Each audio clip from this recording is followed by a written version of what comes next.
ओम शांति। बाप दादा मधुबन। आज की मधुर मुरली 11/4/2025।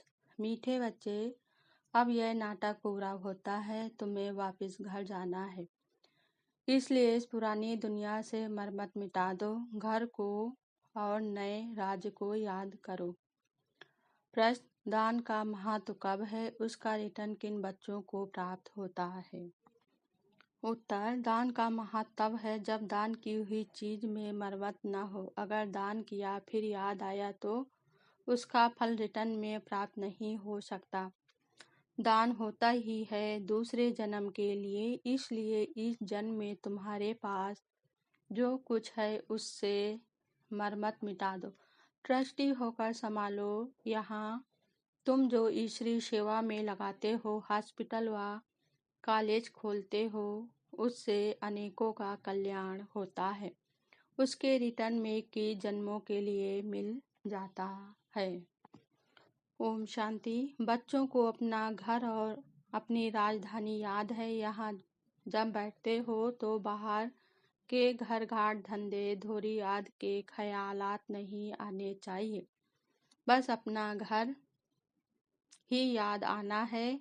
अब इस पुरानी दुनिया से नई दुनिया में रिटर्न होना है। आज की मुरली से मुख्य पॉइंट: यह ज्ञान बाप ही रूहों को समझाते हैं। बच्चों, अब वापिस अपने घर चलना है। नाटक पूरा होता है। यह है ही 5000 वर्ष का चक्र।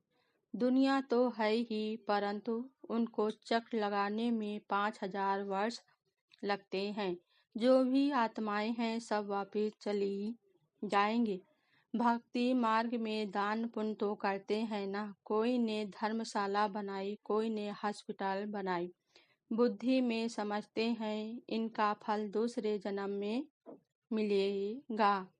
कोई राजा रानी के पास जन्म लेते हैं क्योंकि दान पुण्य किया है, परंतु वह है आधा कल्प, एक जन्म की बात। हम भविष्य 21 जन्मों के लिए बाप से लेते हैं। यह बाप मकान आदि बनाते हैं।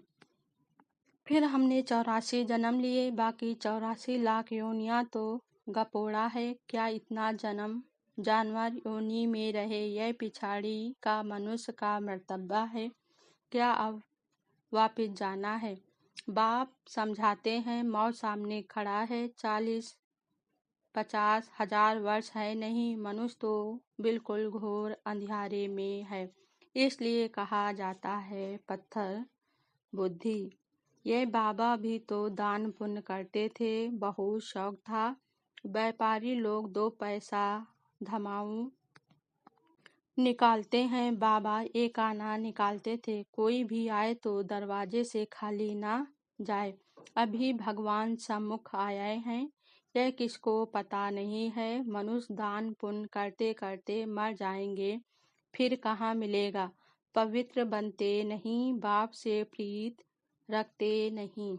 बाप कहते हैं यह भी ड्रामा में पाठ है। आत्मा का ज्ञान ही कोई में नहीं है, बिल्कुल ही देह अभिमानी बन पड़े हैं।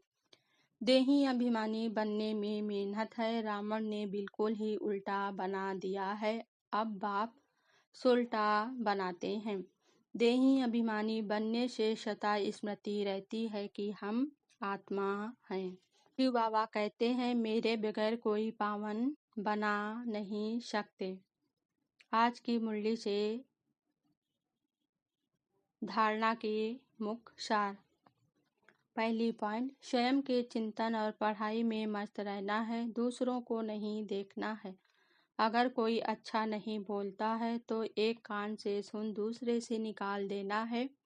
रूट करके पढ़ाई नहीं छोड़नी है।